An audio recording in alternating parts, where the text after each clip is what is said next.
ভাবছেন মহারাজ? হ্যাঁ হ্যাঁ হ্যাঁ, ভাবছি ভাবছি নববর্ষ উপলক্ষে আমার রাজসভা সদস্যদের কি উপহার দেওয়া যায়। এতে এত ভাবার কি আছে মহারাজ?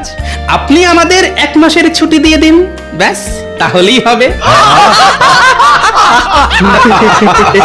ঠিক আছে ঠিক আছে, এবার বলো সবাই। মহারাজ, আপনি কি কিছু ভেবে উঠতে পারলেন? হ্যাঁ হ্যাঁ, ভাবছি নববর্ষের দিন থেকে আমি তোমাদের সবার বেতন বাড়িয়ে দেব। আর এটাই মহারাজ কৃষ্ণচন্দ্রের তরফ থেকে তার রাজসভার সদস্যদের জন্য একটা ছোট্ট উপহার। যাক, অবশেষে আমাদের বেতনটা বাড়লো। আজকের দিনটা কিন্তু খুবই শুভ। আমরা খুব খুশি হয়েছি মহারাজ। হ্যাঁ মহারাজ, আমরাও খুব খুশি। আগে বাজার থেকে চুনো মাছ কিনতাম, এবার আমি কাটাপোনা কিনবো। গোপালের আনন্দ আর ধরছে না দেখছি। দাঁড়াও গোপাল, দেখাচ্ছি মজা। মহারাজ, সবার বেতন বাড়িয়ে দিলে যে রাজকোষে টান পড়বে, তাই দয়া করে আপনি সবার বেতন বাড়াবেন না। হ্যাঁ, মন্ত্রী মশাই বলে কি? ভূতের মুখে রাম নাম। মন্ত্রী বলছে বেতন না বাড়াতে, এ আমি কি শুনছি? তুমি ঠিকই শুনেছ গোপাল। মহারাজ রাজসভায় যে সদস্যরা কাজের কাজ করে, আপনি শুধু তাদের বেতনই বাড়িয়ে দিন। তাহলে যোগ্য উপহারও দেওয়া হবে আর রাজকোষে টানও পড়বে না। কাজের কাজ করে মানে কি বলতে চাইছো মন্ত্রী? এই ধরুন, আমি রাজকোষের সব হিসাবপত্র দেখাশোনা করি, বিজ্ঞানী বিজ্ঞান নিয়ে গবেষণা করে, পণ্ডিত বাচ্চাদের পড়ায়, জ্যোতিষী জ্যোতিষ গণনা করে, সেনাপতি শত্রুদের হাত থেকে রাজ্যকে রক্ষা করে, রাজবৈদ্য সবার শরীর স্বাস্থ্যের খেয়াল রাখে, সভাকবি সুন্দর সুন্দর কবিতা লেখে। তাই আপনি আমাদের সবার বেতনই বাড়াতে পারেন। কিন্তু গোপাল রোজ দেরি করে রাজসভায় আসে আর বসে বসে ভাড়ামো ছাড়া আর কিছুই করে না। তাই গোপালের বেতন বাড়ানো মানে সোনার মোহর জলে ফেলে দেওয়া। কি? আমাকে এত বড় অপমান? কি গোপাল, এর কোনো উত্তর আছে নাকি তোমার কাছে? উত্তর দিতে না পারলে কিন্তু আমি তোমার বেতন 1 পয়সাও বাড়াবো না, এই বলে দিলাম। মহারাজও দেখছি কিছু কম যান না। দাঁড়াও, দেখাচ্ছি মজা। আগে আমি শুধু ভাড়ামো নয়, ভালো ছবি আঁকতেও পারি মহারাজ। আমি কালই আপনার আর আমাদের মন্ত্রী মশাইয়ের পূর্বপুরুষের ছবি এঁকে নিয়ে আসবো। ছবিটা দেখে যদি আপনাদের পছন্দ হয়, তাহলে না হয় আমার বেতনটা বাড়িয়ে দেবেন। গোপাল আঁকবে ছবি, তাও আবার আমাদের পূর্বপুরুষের ছবি। বেশ বেশ বেশ, আমার যদি তোমার আঁকা ছবি পছন্দ হয়, তাহলে আমি তোমার বেতন দ্বিগুণ বাড়িয়ে দেবো গোপাল। কি রাজি তো? আগে রাজি মহারাজ, 1 পায়ে রাজি। কিন্তু মহারাজ, আমাদের পূর্বপুরুষ কেমন দেখতে ছিল সেটা তো আমরা নিজেরাই জানি না। গোপাল কার না কার ছবি এঁকে নিয়ে এসে সেটাকে আমাদের পূর্বপুরুষ বলে চালিয়ে দেবে, আর আমাদেরও সেটাই বিশ্বাস করে নিতে হবে। না না না না না, এত সহজে আমি গোপালকে ছাড়বো না। গোপালকে তার প্রমাণ দিতে হবে। তাহলে আর গোপালের বেতন বাড়বে না?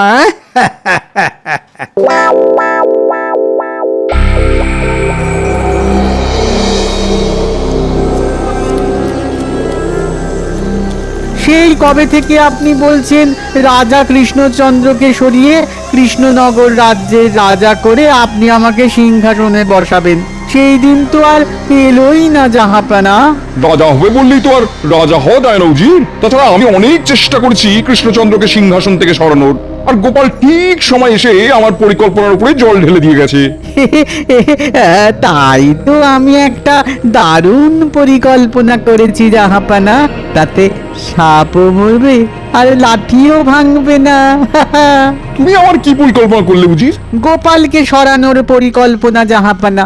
যে করেই হোক আমাদের আগে গোপালকে রাস্তা থেকে সরাতে হবে, তাহলেই আমাদের রাস্তা একেবারে পরিষ্কার। বাবা বাবা, কিন্তু কিভাবে সরাবে গোপালকে? আগে জ্যান্ত কবর দিয়ে। বলো কি? ঠিক শুনেছেন জাহাপানা, সামনে নববর্ষ আসছে। আপনি রাজা কৃষ্ণচন্দ্রের কাছে এমন একটা উপহার দাবি করুন, সেটা আনিয়ে দেওয়া একেবারে অসম্ভব। অসম্ভব কাজ দেখে রাজা কৃষ্ণচন্দ্র গোপালের কাছে ছুটে যাবেই যাবে, ব্যাস তারপর জমবে খেলা। বাবা বাবা বাবা, তাহলে কালই চলো কৃষ্ণনগর। পরিস্থিতি বুঝে কি উপহার চাইবো সেটা না হয় কৃষ্ণনগরে গিয়েই ঠিক করা যাবে। নববর্ষের দিন থেকে আমি হব কৃষ্ণনগরের নতুন রাজা।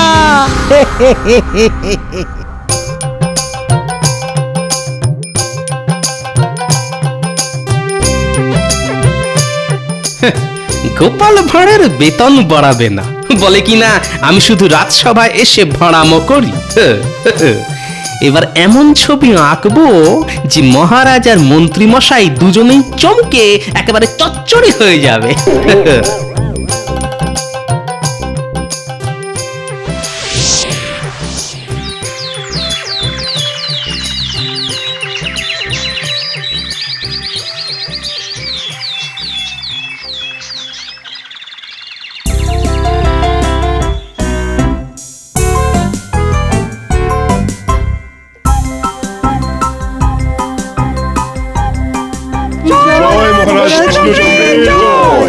কি ব্যাপার, গোপাল কোথায়? মহারাজ, ছবি আঁকার ভয়ে গোপাল মনে হয় রাজসভায় ডুব মেরে ঘরে বসে আছে। আগে গোপাল ভগবান ছাড়া কাউকে ভয় পায় না মহারাজ। আমি কবিতা লিখি, তাই লোকে আমাকে ডাকে কবি। গোপাল এবার ভরামো ছেড়ে এঁকেছে একটা ছবি। তাই তো গোপাল, এবার দেখাও দেখি কেমন ছবি এঁকেছো। শুধু দেখালেই হবে না, গোপালকে প্রমাণ করতে হবে ওটা আমাদের পূর্বপুরুষেরই ছবি। ঠিক ঠিক, কি গোপাল, প্রমাণ করতে পারবে তো? আগে পারবো মহারাজ, নিশ্চয়ই পারবো। তবে দেখুন আপনাদের পূর্বপুরুষের ছবি।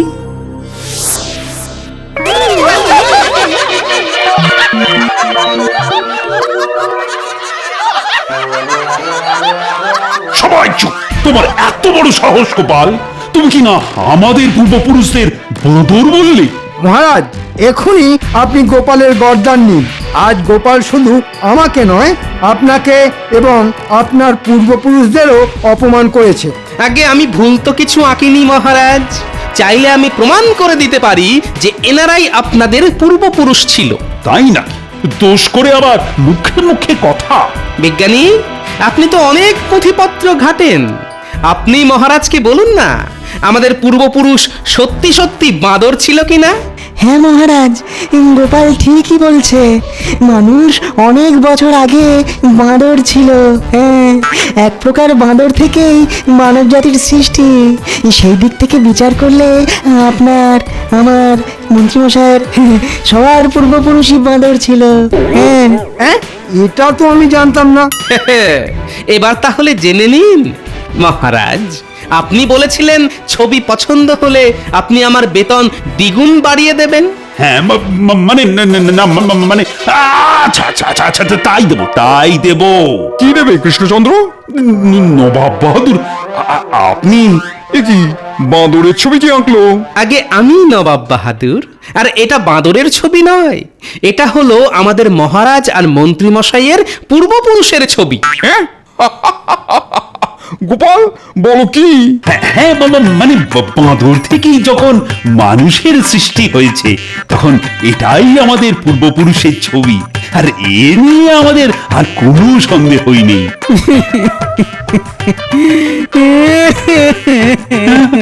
আরে বুঝলেন আবার কি হলো? জাহাপানা, রাজা কৃষ্ণচন্দ্র আর মন্ত্রীর পূর্বপুরুষের ছবি দেখে আমারও পূর্বপুরুষের কথা মনে পড়ে যাচ্ছে। তাদের একবার চোখের দেখা দেখতে ইচ্ছে করছে। তাই নাকি উজি? তাহলে তো গোপালের সাহায্য নিতেই হচ্ছে। গোপাল, তুমি পারবে উজিরের পূর্বপুরুষের ছবি এঁকে দিতে? এই রে, না না, চট করে হ্যাঁ বলা যাবে না। মন বলছে এর পিছনে নবাব বাহাদুর নিশ্চয়ই কোনো ফোন দিয়ে এঁটেছেন।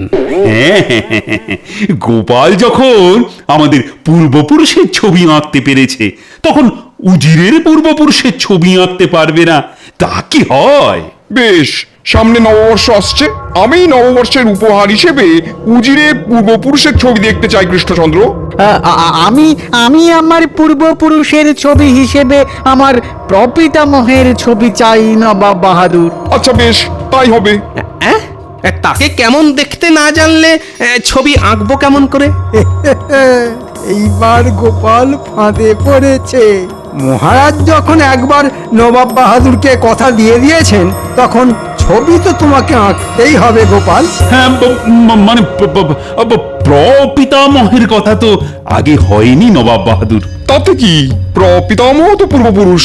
আর তুমি আমাকে কথা দিয়েছো কৃষ্ণচন্দ্র যে নববর্ষের দিনে তুমি গোপালের আঁকা উজিরের পূর্বপুরুষের ছবি আমাকে উপহার হিসেবে দেবে। উপহার না পেলে আমি কিন্তু তোমার গর্দান নেব কৃষ্ণচন্দ্র, এই বলে দিলাম। কিন্তু এতে কিন্তুর কি আছে? আমার প্রপিতামহ এখন পরলোকে। গোপাল পরলোকে গিয়ে আমার প্রপিতামহকে একবার চোখের দেখা দেখে এসে ছবি আঁকলেই ঝামেলা মিটে যায়। বাহ, উজির একটা সুন্দর বুদ্ধি দিয়েছে। কৃষ্ণচন্দ্র, তুমি আজই গোপালকে পরলোকে পাঠানোর ব্যবস্থা করো। আমি রাজি। আমি পরলোকে যাওয়ার জন্য রাজি নবাব বাহাদুর। তবে আজ নয়, আগামীকাল। আজ রাতটা একটু ভালো করে ঘুমিয়ে নিতে চাই আমি। ধরে নিন এটাই আমার শেষ ইচ্ছে। এ কি বলছো গোপাল? আরে একবার পরলোকে গেলে যার ফিরে আসা যায় না। সেটা আপনি আমার উপর ছেড়ে দিন মহারাজ। আমি পরলোকে গিয়ে উজিরের প্রপিতামহকে দেখে এসে ছবি এঁকে দেব। হাজার হোক, আপনি নবাব বাহাদুরকে কথা দিয়েছেন বলে কথা। আমি বেঁচে থাকতে আপনার গর্দান অক্ষত থাকবে মহারাজ। আপনারা কাল আমাকে পরলোকে পাঠানোর ব্যবস্থা করুন। হায় হায় হায়, আমি কি করলাম?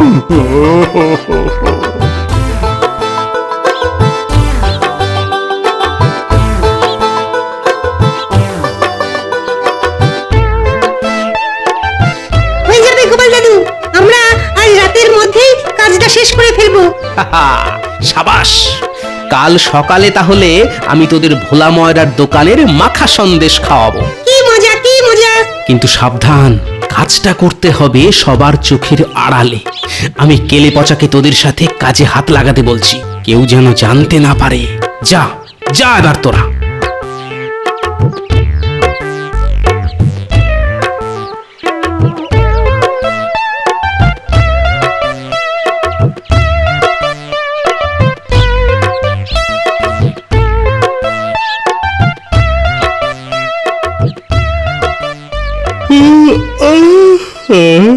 আর আমিও যাই, বাড়ি গিয়ে একটু ঘুমিয়ে নি।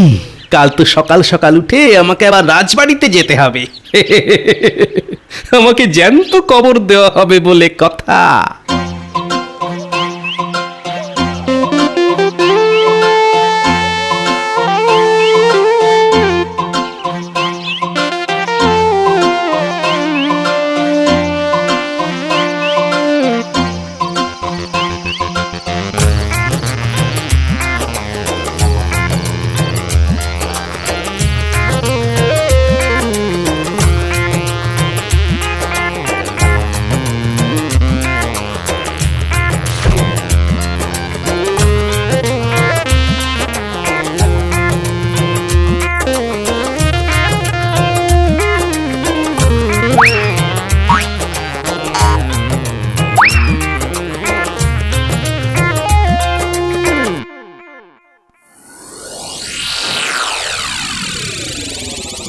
এবার তাহলে আমি চলি মহারাজ। গোপাল, এখনো সময় আছে, কিন্তু বলছি একবার ভেবে দেখলে হতো না? গোপালকে যেতে দিন মহারাজ, না হলে নবাব বাহাদুর আপনার গর্দান নেবেন। অত ভাবা ভাবি করতে হবে না গোপাল। যাও, গিয়ে কবরে শুয়ে পড়ো, যাও। হ্যাঁ হ্যাঁ, যাচ্ছি যাচ্ছি।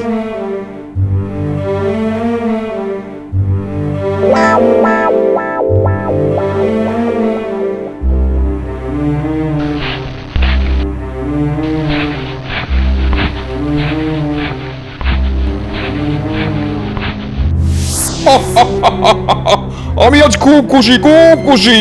গোপালের মুখ আমাকে আর কোনোদিনও দেখতে হবে না। এবার কৃষ্ণচন্দ্র, নববর্ষের দিন আমি আবার আসবো উজিরের প্রপিতামহের ছবি নিতে। আর ছবি না পেলে আমি তোমার গর্দান নিয়ে মুর্শিদাবাদে ফিরবো। হ্যাঁ, মাথায় থাকে যেন।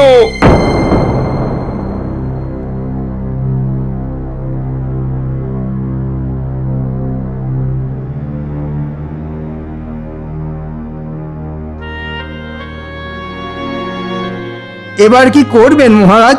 আর একটু পরেই যে নবাব বাহাদুর এসে উজিরের প্রপিতামহের ছবি চাইবেন। আমার কিছুই ভালো লাগছে না। এইভাবে গোপালকে যে হারাতে হবে আমি স্বপ্নেও ভাবিনি। আনন্দের বদলে গোটা রাজবাড়ি যেন দুঃখে ডুবে আছে। কিন্তু আমার তো মনে মনে খুব আনন্দ হচ্ছে। নবাব এসে মহারাজের গর্দান নেবেন, হ্যাঁ? আর আমি অমনি নবাবের পা জড়িয়ে ধরবো। আমি বলি কি মহারাজ, আপনি বরং পালিয়ে যান। না না, পালিয়ে আমি যাব না, কিছুতেই নয়। এর শেষ আমি দেখেই ছাড়বো। আমি এসে গেছি কৃষ্ণচন্দ্র। কোথায় কোথায় আমার প্রপিতামহের ছবি? নবাব বাহাদুর, আপনি তো ভালো করেই জানেন যে একবার পরলোকে যায় সে কোনোদিন আর ফিরে আসে না। তাহলে গোপাল ফিরে এসে ছবি আঁকবে কিভাবে শুনি? না না না না, ওসব আমি শুনতে চাই না। ছবি চাই মানে চাই, না হলে আমি তোমার গর্দান নেবো। হ্যাঁ, সেটাই তো ভালো। এই অন্যায় আবদার করার থেকে আপনি বরং আমার গর্দানে নিন। আপনি মনে মনে যখন এটাই ভেবে রেখেছেন তখন তাই করুন। বাবা বাবা, আজ কৃষ্ণচন্দ্রের মুখ থেকে কথার ফুলঝুরি ছুটছে দেখছি। না না না, আর সময় নষ্ট করা ঠিক হবে না। এই, কে আছো? এক্ষুনি তলোয়ার নিয়ে এসো।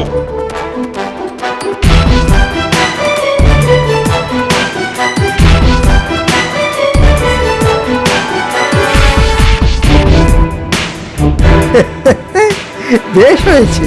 আমি মনে মনে এটাই চাইছিলাম নবাব বাহাদুর। আজ থেকে আমি আপনার দলে। ছি ছি ছি ছি ছি, শেষে তুমিও। এবার এবার তোমার কি হবে? কে বাঁচাবে তোমাকে শুনি? প্রত্যেকবার আমি বাঁচাতাম, এবারও আমি বাঁচাবো মহারাজকে। হ্যাঁ, গোপাল? আয় আল্লাহ, এই গোপাল ফিরে এলো কোথা থেকে? আগে আমি পরলোক ঘুরে উজিরের প্রপিতামহের ছবি এঁকে নিয়ে এসেছি নবাব বাহাদুর। এবার তো আপনি আর আমাদের মহারাজের গর্দান নিতে পারবেন না। এই যে অসম্ভব কাণ্ড!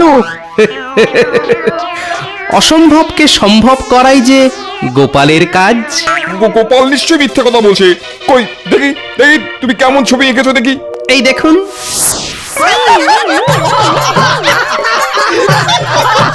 হ্যাঁ, এটা আমার প্রপিতামহ। হ্যাঁ, তুমি আমার প্রপিতামহকে গাধা বললে গোপাল।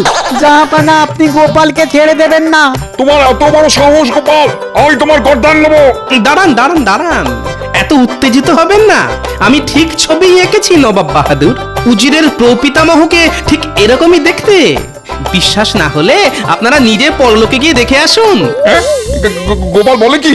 ঠিক ঠিক, চলুন চলুন, আমি আপনাদের পরলোকে পাঠানোর ব্যবস্থা করছি। এই রে, হ্যাঁ, এবার কি হবে? এবার কি হবে জাহাপানা?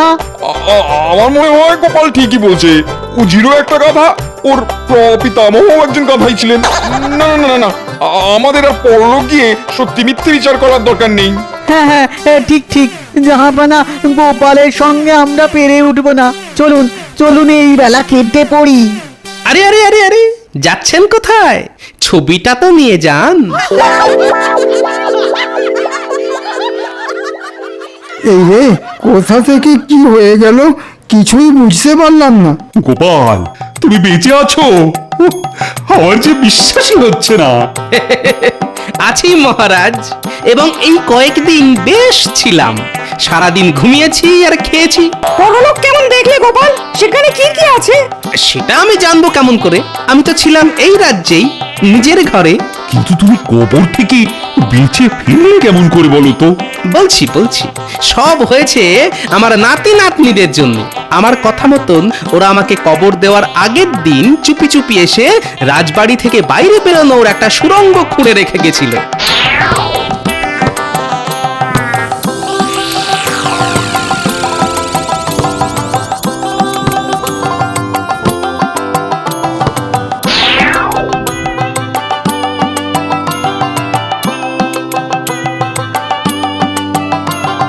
আর তারপর আমাকে কবর দেওয়ার সঙ্গে সঙ্গে আমি ওই সুড়ঙ্গ ধরে বেরিয়ে এসে সোজা বাড়ি।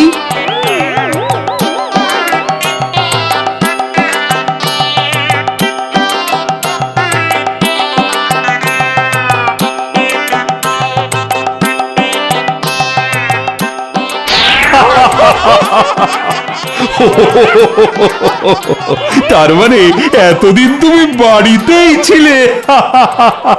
আজ্ঞে হ্যাঁ মহারাজ, আর উজিরের প্রপিতামহের ছবিটাও আমি বাড়িতে বসেই এঁকেছি। সাবাস গোপাল সাবাস, যেমন তোমার বুদ্ধি আর তেমন তোমার ছবি। শুধু বেতন দ্বিগুণ নয়, আমি তোমাকে 1000 মোহর দেব নববর্ষের বিশেষ উপহার হিসেবে। এই যে মন্ত্রী, তুমি পালাচ্ছ কোথায়? না মানে ভুল হয়ে গেছে মহারাজ, আর হবে না, আর হবে না। সে তো তুমি প্রত্যেকবারই বলো। যাওয়ার আগে নিজের উপহারটা তো সঙ্গে করে নিয়ে যাও। আমাকে উপহার দেবেন? কি উপহার মহারাজ? 1000 ঘা চাবুক। আহ! আহ! লাগছে, আর হবে না মহারাজ। ওরে বাবা, লাগছে। এটাই তোমার নববর্ষের শ্রেষ্ঠ উপহার। থামবেন না মহারাজ, আপনি চালিয়ে যান আর আমি বাজারের দিকে যাই। গিন্নি আর বাচ্চাদের জন্য নতুন শাড়ি জামা কাপড় কিনে বাড়ির দিকে যেতে হবে তো। হাজার হোক আজ নববর্ষ বলে কথা। আহ! আহ! মরে গেলাম, মরে গেলাম। ওরে বাবা রে, ছেড়ে দিন মহারাজ, ছেড়ে দিন। আপনাদের সবাইকেই শুভ নববর্ষের প্রীতি ও আন্তরিক শুভেচ্ছা। সবাই ভালো থাকবেন। এবার আমি চলি, ওদিকে গিন্নি আর বাচ্চারা আমার জন্য অপেক্ষা করছে। ওরে বাবা রে, আহ! আহ! ও! আহ! আহ! আহ!